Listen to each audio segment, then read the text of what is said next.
आके चली भी गई क्या बेटा, है ना, दिखाई नहीं दे रही है मुझे। जल्दी से बताओ फटाफट से, आप लोग को सब कुछ दिख रहा है, दिखाई दे रहा है या नहीं, क्योंकि मेरे पास अभी लाइव स्ट्रीमिंग जो है वो कंटिन्यू नहीं हुई है। चलिए, कल से हमने स्टार्ट किया है नर जनन तंत्र यानी कि male reproductive system. Male reproductive system में हमने लास्ट जो लेक्चर कवर किया था उसमें नर जनन तंत्र का बढ़िया से डायग्राम बना के विस्तृत में अध्ययन किया था, है ना। ठीक है, चलिए कल की क्लास में हमने नर जनन तंत्र यानी कि मेल रिप्रोडक्टिव सिस्टम को पूरा खोल के पढ़ा। नर जनन तंत्र यानी कि मेल रिप्रोडक्टिव सिस्टम में जो उनका प्राथमिक लैंगिक अंग है वो है बच्चा वृषण। ये दोनों जो अंडाकार संरचनाएं दिखाई दे ही वृषण यानी कि टेस्टिकल कहा जाता है। जो वृषण होते हैं वो नर का प्राथमिक लैंगिक अंग है, क्योंकि इन्हीं के अंदर शुक्राणु का निर्माण होता है। ठीक है, इन्हीं के अंदर शुक्राणु का क्या होता है बच्चा, निर्माण होता है। ये वृषण है भाई। चलो यहाँ तक क्लियर। वृषण के अंदर ही किसका निर्माण होता है, शुक्राणु, स्पर्म फॉर्मेशन होता है। दोनों ही वृषण एक सुरक्षात्मक आवरण से घिरे हुए होते हैं जो इन्हें बाहरी आघातों से रक्षा करते हैं या इन्हें घेरे हुए होता है। उसे हम कहते हैं बच्चा वृषण कोश। क्या कहते हैं, वृषण कोश। दोनों ही वृषण को एक सुरक्षात्मक आवरण घेरे हुए है जिसे हम कहते हैं वृषण कोश। वृषण कोश एक ही है जिसमें दोनों वृषण सुरक्षित। फिर वृषण के दो आवरण हैं, ये मैं आगे अगले वाले उसमें बताऊं। अभी मैडम ने एसी बंद कर दिया, मुझे लगा कि ठंडी लगने लगी है, लेकिन नहीं, वापस गर्मी होने। वृषण में शुक्राणुओं का निर्माण हो रहा है। ये शुक्रवाहक से होते हुए शुक्राशय में पहुंच रहे हैं, और ये जो शुक्राशय है बच्चा, इस शुक्राशय को ग्रंथि कहा जाता है। ये नर जनन तंत्र की पहली ग्रंथि है जिसका नाम है शुक्राशय। ठीक है, ये मिल गया शुक्राशय। कहाँ है नर जनन तंत्र, तो भैया नर जनन तंत्र शरीर में श्रोणी क्षेत्र यानी कि पेल्विक रीजन में है, कमर के निचले में हिस्से में है और उदर गुहा के बाहर है। ठीक है, उदर गुहा के कहाँ है, अब बाहर है। शुक्राशय से आगे, शुक्राशय एक द्रव का सीक्रेशन करता है। इस द्रव में शुक्राणु घुलकर स्खलन वाहिनी से होते हुए मूत्र मार्ग के थ्रू सिसने के द्वारा बाहर आ जाते हैं। ये हमने कल डिटेल में पढ़ा था। फिर अगले पेज में मैंने आपको वृषण की अनुप्रस्थ काट का वर्णन करवाया। ये रही बच्चा वृषण की अनुप्रस्थ काट।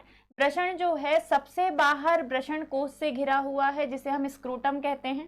टेस्टिस जो है वो सबसे बाहर की तरफ, दोनों टेस्टिस वृषण कोश यानी कि स्क्रोटम से घिरे हुए होते हैं। फिर वृषण यानी कि टेस्टिकल को दो आवरण सुरक्षा देते हैं। बाहर वाले आवरण को ट्यूनिका वेजिनिलिस कहते हैं, अंदर वाले आवरण को ट्यूनिका एल्व्यूजीनिया कहा जाता है। ये दोनों ही टेस्टिस यानी कि वृषण को, टेस्टिकल को सुरक्षा देने का काम करते हैं। ठीक है, चलिए इन दोनों के अंदर एक तरल देह गुहा, ट्यूनिका वेजिनिलिस और ट्यूनिका एल्व्यूजीनिया के अंदर की तरफ एक तरल देह गुहा द्रव भरा होता है जो कि वृषण की बाहरी चोटों से रक्षा करता है। अंदर की तरफ पहुंचोगे तो वृषण में 200 से 250 पालिकाएं हैं। ये जो मैंने बेटा पीच कलर से बनाई है, पिंकिश आपको दिखाई दे रहा होगा, ये है वृषण पालिका जिनकी संख्या है 250। इन्हें टेस्टिकुलर लोब्यूल्स भी कहते हैं। फिर इन्हीं के अंदर एक से 3 लगभग शुक्रजन नलिकाएं हैं। कहाँ लिखा मैंने, ये लिखा हुआ देखो, ग्रीन कलर से ये जो जाल की तरफ लेके गई हूँ, ये पूरी जो है वो शुक्रजन नलिकाएं हैं। इनकी संख्या 1 से 3 है और इन्हें इंग्लिश में सेमनीफेरस ट्यूब्यूल्स भी कहा जाता है। ठीक है, फिर आगे बढ़ोगे तो ये सारी नलिकाएं एक जगह पर जाकर जुड़ जाती हैं। इस जगह को कहा जाता है वृषण जालक। वृषण जालक से आगे बढ़ोगे तो वृषण जालक का मुंह आगे जाके जहां खुलेगा वो है भैया अधिवृषण। ये संरचना क्या है, अधिवृषण। अधिवृषण फिर शुक्रवाहिनी से होते हुए आगे जाके शुक्रवाहक में मिल जाता है, आगे जाके शुक्रवाहक में मिल जाता है। तो सबसे पहली जो ग्रंथि आपको मिली बेटा वो है शुक्राशय, वो है शुक्राशय। शुक्राशय को सेमिनल वेसिकल कहते हैं, शुक्राशय को सेमिनल वेसिकल कहते हैं। आप सभी को पता है वृषण यानी कि टेस्टिकल में बने हैं शुक्राणु, वृषण यानी कि टेस्टिकल्स में बने हैं शुक्राणु जिसे हम स्पर्म कहते हैं। ये अधिवृषण से होते हुए, अधिवृषण से होते हुए पहुंचते हैं शुक्र वाहिनी में, और शुक्र वाहिनी से होते हुए पहुंच शुक्रवाहक में, और शुक्रवाहक यानी कि वास डिफरेंस से होते हुए पहुंचते हैं बच्चा शुक्राशय में। तो अगला जो अंग आपको मिला है वो है शुक्राशय। शुक्राशय जो है वो एक शुक्रीय प्रद्रव्य का स्त्रावण करता है। शुक्राशय प्रद्रव्य जिसे कहा जाता है सेमिनल प्लाज्मा, सेमिनल प्लाज्मा का स्त्रावण करता है। शुक्राशय शुक्रीय प्रद्रव्य यानी कि सेमिनल प्लाज्मा का स्त्रावण करता है। आगे शुक्रीय प्रद्रव्य जो है इसमें बहुत सारी चीजें होती हैं, बहुत सारी चीजें होती हैं। क्या क्या? तो भैया इसमें होती है फ्रक्टोज शर्करा, होती है फ्रक्टोज, इसमें होते हैं बहुत सारे विटामिन्स। शुक्रीय प्रद्रव्य सेमिनल प्लाज्मा में विटामिन, इसमें प्रोटीन्स भी होते हैं, इसमें कैल्शियम कार्बोनेट भी होता है, कार्बोनेट भी होता है, प्लस साथ ही इसमें प्रोस्टाग्लैंडिन्स भी पाया जाता है, प्रोस्टाग्लैंडिन्स भी पाया जाता है। इस प्रकार ये सब मिलकर एक साथ जो द्रव बनाते हैं वो है सेमिनल प्लाज्मा। ठीक है, तो जब शुक्राणु आकर शुक्राणु प्लस सेमिनल प्लाज्मा मिल जाएगा, शुक्राणु सेमिनल प्लाज्मा में मिल जाएगा, तो ये मिलकर बनाते हैं बेटा वीर्य, ये मिलकर बनाते हैं वीर्य। और इसमें एक और चीज मिलेगी अभी, लेकिन अभी के लिए आप शुक्राशय यानी कि सेमिनल वेसिकल तक पहुंचिए। एक मिनट, मुझे दिखाई नहीं दे रहा भाई आप लोगों का 2:30 कहाँ गई क्लास? लिंक से ओपन करती हूँ। तुम लोग के कमेंट दिखाई नहीं दे रहे हैं और ना ही ये कि कितने बच्चे लाइव हैं। कोई नहीं, चलो दिखने लग जाओगे। अब ऑन कर लिया मैंने। चलिए, वीर्य, शुक्राणु और सेमिनल प्लाज्मा मिलकर जो बनाते हैं वो है वीर्य या सीमेन। अब देखो, अब यहाँ पहुंचो, यहाँ से शुक्राणु बनकर शुक्रवाहक से होते हुए शुक्राशय में पहुंचा। शुक्राशय जो है इसने एक द्रव बनाया है जिसका नाम है सेमिनल प्लाज्मा, जिसका नाम है बच्चा सेमिनल प्लाज्मा। सेमिनल प्लाज्मा में आके घुल गए हैं कौन? शुक्राणु। अब ये स्खलन वाहिनी से होते हुए यूरिनरी डक्ट के थ्रू बाहर आएंगे, लेकिन जो यूरिनरी डक्ट है बेटा, जो मूत्र वाहिनी है, जो मूत्र मार्ग है, यूरिनरी डक्ट है, उससे यूरिन भी बाहर आता है और उसी से वीर्य भी बाहर आता है, सीमेन भी बाहर आता है। और वीर्य में क्या है? शुक्राणु है जो कि जीवित कोशिका है। ठीक है, अगर वो इस रास्ते से बाहर आएंगे तो इस रास्ते की एसिडिटी, इस रास्ते की अम्लीयता के कारण बहुत जल्दी ही समाप्त हो जाएंगे, मर जाएंगे। ठीक है, तो ऐसी सिचुएशन में इस यूरिनरी डक्ट की सफाई के लिए जो प्रोस्टेट ग्लैंड है, जो प्रोस्टेट ग्रंथि है, वो पहले एक तरल दूधिया द्रव निकालती है। वीर्य के बाहर आने के पहले प्रोस्टेट ग्रंथि एक तरल दूधिया द्रव निकालती है जिसका काम है यूरिनरी डक्ट की सफाई करना। ठीक है, जिसका काम है यूरिनरी डक्ट की क्या करना? सफाई करना। तो मैंने आपको बोला वीर्य के बाहर आने के पहले जो प्रोस्टेट ग्रंथि है, जो प्रोस्टेट ग्रंथि है वो एक तरल दूधिया द्रव की, तरल दूधिया द्रव का सीक्रेशन करती है, तरल दूधिया द्रव का सीक्रेशन करती है। और इस द्रव का काम है यूरिनरी डक्ट यानी कि मूत्र मार्ग की अम्लीयता को कम करना। इसका काम है मूत्र मार्ग की अम्लीयता को कम करना। इस प्रकार अब शुक्राणु यानी कि स्पर्म प्लस उसमें किसमें घुल गया है? ये सेमिनल प्लाज्मा, प्लस थोड़ी मात्रा में इसमें मिल जाएगा कौन? प्रोस्टेट स्राव। प्रोस्टेट ग्रंथि ने जो भी स्राव किया है वो भी इसमें थोड़ा सा मिल जाएगा उसी रास्ते में। ये तीनों मिलकर एक साथ बनाते हैं बेटा कंप्लीट से हम सीमन कहते हैं। और वीर्य का क्या बोलते से सिस्न या पेनिस के द्वारा बाहर आना वीर्य स्खलन इजैक्यूलेशन कहलाता है। वीर्य स्खलन इजैक्यूलेशन कहलाता है। और स्त्री की योनि में छोड़ा जाना, स्त्री की योनि यानी कि वेजाइना में छोड़ा जाना, योनि में छोड़ा जाना वीर्य सेचन कहलाता है, इंसेमिनेशन कहलाता है। वीर्य सेचन को इंसेमिनेशन कहते हैं। दो अलग अलग शब्द, अगर वीर्य सिस्ने या पेनिस के रास्ते बाहर आएगा तो वो वीर्य स्खलन है, इजैक्यूलेशन है, इजैक्यूलेट करना हो जाएगा। ये शब्द तुमसे 1 लाइनर या 2 नंबर में पूछे जाएंगे। फिर इसी वीर्य को अगर स्त्री की योनि यानी कि वेजाइना में छोड़ा जाएगा तो हम बेटा इसे वीर्य सेचन इंसेमिनेशन कहते हैं। तो अल्टीमेटली यहाँ पे मैंने आपको ये बताया कि शुक्राशय एक ग्रंथि है जो शुक्रीय प्रद्रव्य सेमिनल प्लाज्मा का स्त्रावन करती है। फिर शुक्राशय के बाद प्रोस्टेट ग्रंथि जो है वो दूसरे नंबर की ग्रंथि है। ये एक तरल दूधिया द्रव का सीक्रेशन करती है जो कि यूरिन ट्रैक्ट की सफाई करने के लिए, उसकी अम्लीयता को कम करने के लिए इस्तेमाल होता है। और तीसरी जो ग्रंथि हमें मिली थी बेटा वो थी बल्बो यूरेथ्रल ग्रंथि। और बल्बो यूरेथ्रल ग्रंथि का काम है मैथुन यानी कि कॉपुलेशन के समय लुब्रिकेंट का स्त्राव करना। ठीक है, लुब्रिकेंट का क्या करना, स्त्राव करना। तो यहाँ तक क्लियर है, यहाँ तक समझ में आया। Arya sir I am new student, sorry I am late. कोई बात नहीं बेटा आर्या, आप अभी बायो की क्लास में नहीं हो लेकिन, है ना, आप सिर्फ शायद केमिस्ट्री की क्लास में आए थे। ठीक है, इट्स ओके। जब भी आप देखोगे तो कमेंट जरूर करना। चलो कहाँ तक आ चुके हम आ चुके बेटा वीर्य स्खलन तक। याद रखिएगा वीर्य का प्रोस्टेट ग्रंथि का जो स्त्राव है उसका जो पीएच मान होता है वो 7.3 से 7.5 होता है।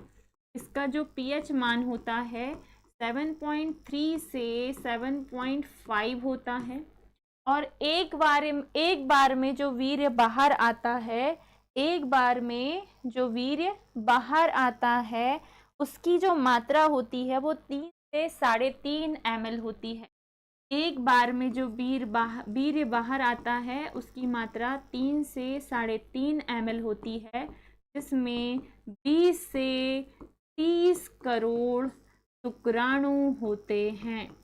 20 से 30 करोड़ क्या होते हैं, शुक्राणु होते हैं। तो ध्यान से देखिएगा, एक तो ये हो गया। एक क्वेश्चन और, प्रश्न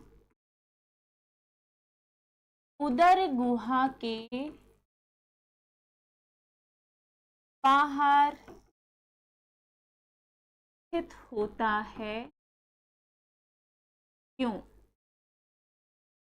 जो टेस्टिकल है, जो वृषण है, वो उदर गुहा के बाहर स्थित होता है क्यों? ठीक है, मतलब एब्डोमिनल कैविटी उदर गुहा के बाहर, एब्डोमिनल कैविटी से हम उदर गुहा कहें, इसके बाहर स्थित होता है कैविटी क्यों, है ना, इसके बाहर स्थित होता है एब्डोमिनल कैविटी के बाहर स्थित होता है क्यों? तो ध्यान से समझिएगा, मनुष्य के शरीर का तापमान, मनुष्य के शरीर का तापमान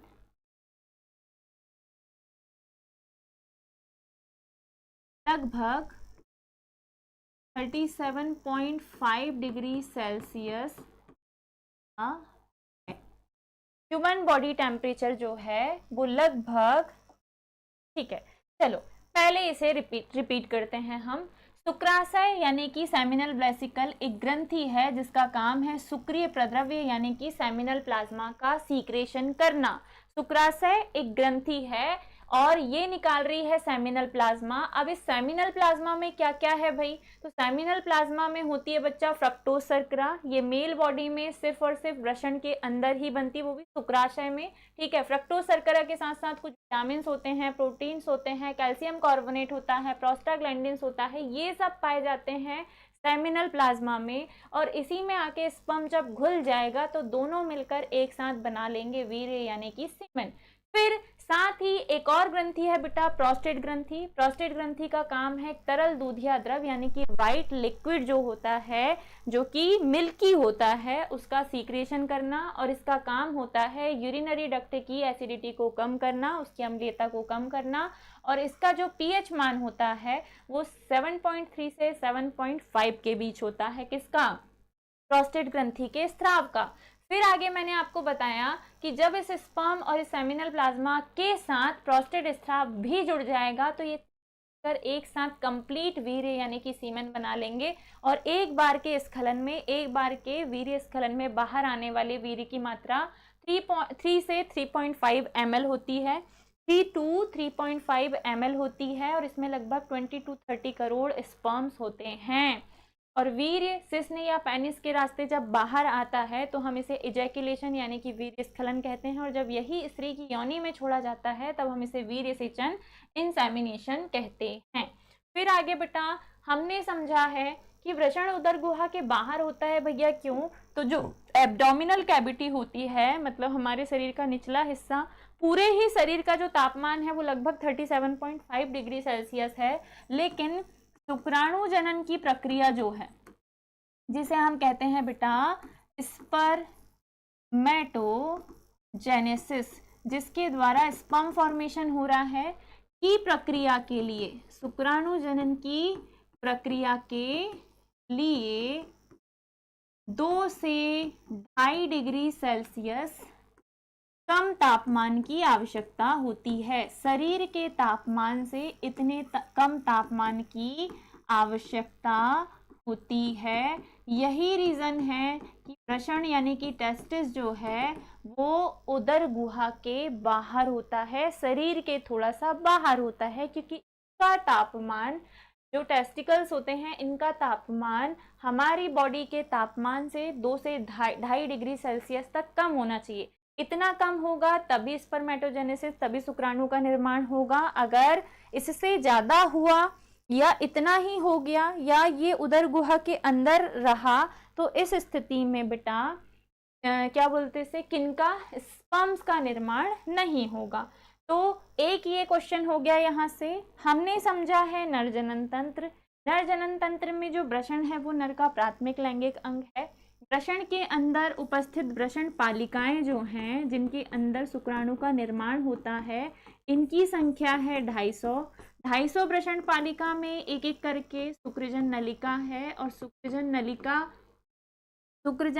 नलिका जो है इसकी संख्या है बेटा लगभग 2 से 3 या 1 से 3। ये नलिकाएं आगे जाके जिस हिस्से से कनेक्ट हो रही है उसे कह रहे हैं बेटा वृषण जालक, उसे कहा जा रहा है वृषण जालक, रीड टेस्टिस। आगे जाके फिर ये जहाँ खुल रहा है उसे हम कहते हैं अधिवृषण एपिडिडाइमस, उसे हम कहते हैं अधिवृषण एपिडिडाइमस। फिर आगे इसका मुंह, अधिवृषण का मुंह जिस कैविटी में जाके खुलता है उसका नाम है बेटा शुक्रवाहिनी। शुक्रवाहिनी आगे जाके जहाँ कनेक्ट होगी ऊपर की तरफ उसे हम कहते हैं शुक्रवाहक, उसे वाहक। शुक्रवाहक का मुंह आगे जाके जिस ग्रंथि में खुलता है उसका नाम है शुक्राशय। शुक्राशय ग्रंथि है जो कि निकालती है शुक्रिय प्रद्रव्य सेमिनल प्लाज्मा, जिसके साथ स्पर्म जब घुल जाएंगे तो स्पर्म, सेमिनल प्लाज्मा और प्रोस्टेट ग्रंथि जो कि मटर या अखरोट के जैसी होती है, छोटी सी ग्रंथि होती है। प्रोस्टेट ग्रंथि जो होती है बेटा ये भूरे रंग की मटर के दाने के बराबर की ग्रंथि होती है, जो कि एक तरल दूधिया द्रव निकालती है जिसका काम है मूत्र मार्ग की अम्लीयता यानी एसिडिटी को कम करना। और ये जो तरल दूध का स्राव कर रही है उसका पीएच होता है 7.5 के बीच। इस प्रकार ये तीनों मिलकर जो वीर्य बना रहे हैं, एक बार में जो वीर्य बाहर आ रहा है उसकी मात्रा 3 से 3.5 ml है। और साथ ही ये जिस रास्ते से बाहर आएगा उसे सिस्न या पेनिस कहेंगे और इस प्रक्रिया को हम कहेंगे इजैकुलेशन, स्खलन।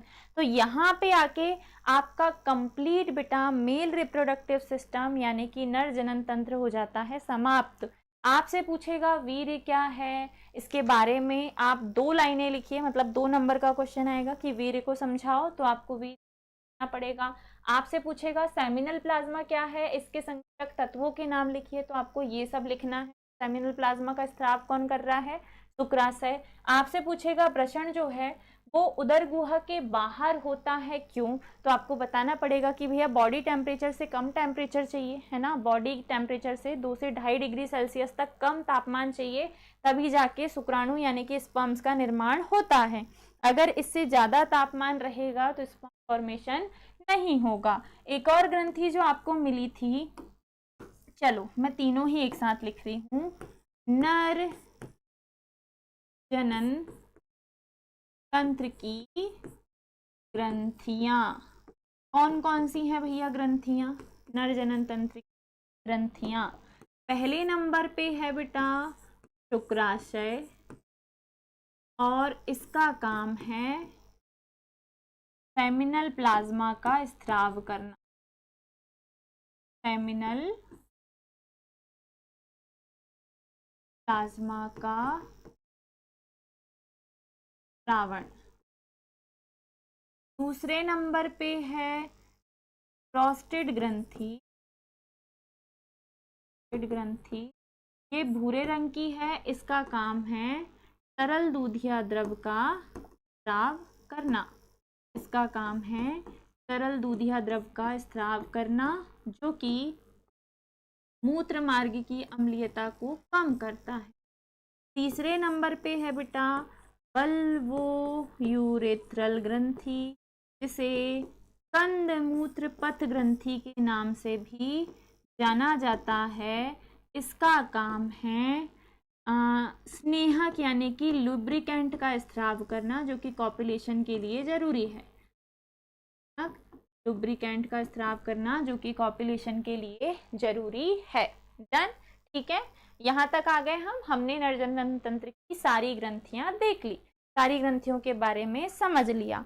अब कल हम इसके आगे पढ़ेंगे, इसके आगे का हम कल कवर करेंगे बेटा, क्योंकि ज़्यादा हो जाता है और इतना ज़्यादा तुम लोगों से डाइजेस्ट नहीं होता और मैडम के भी हाथ दुखने लग जाते हैं। तो नर जनन तंत्र मेल रिप्रोडक्टिव सिस्टम पूरा हम समझ चुके हैं। अब इसका अगला जो क्वेश्चन होगा वो होगा शुक्रजन नलिका की आरेखीय काट, और साथ में हम समझेंगे फिर मादा जनन तंत्र। तो कल मैं एक छोटा ही टॉपिक उठाऊंगी और इनका रिवीजन करवाऊंगी और साथ में इनसे ऑब्जेक्टिव भी बना के आपसे पूछूंगी।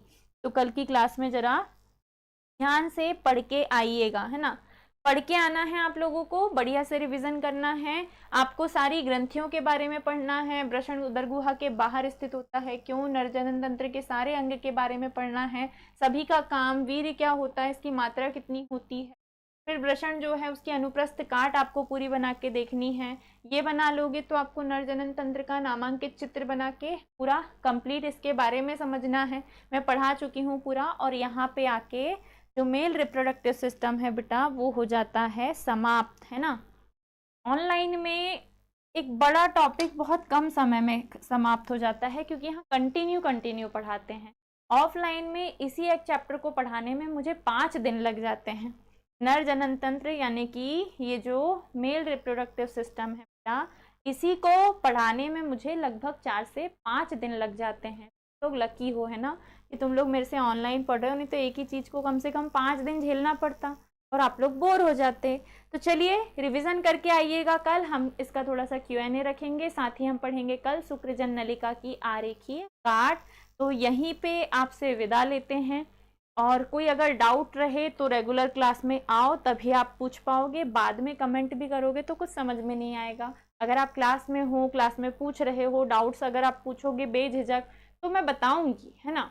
आप ऐसे बैठे रहोगे बेटा चुपचाप मोबाइल की स्क्रीन से पढ़ते रहोगे, कोई डाउट भी आए तो मन में ही रख लिया तो फिर कुछ नहीं होगा, ठीक है। तो चलिए बेटा विदा लेते हैं। जितने भी बच्चे देख रहे हैं प्लीज़ लाइक करके जाना, है ना, लिमिटेड ही हो तुम लोग, ज़्यादा नहीं। तो मिलते हैं कल की क्लास में, बाय बाय बेटा, टेक केयर, राधे राधे।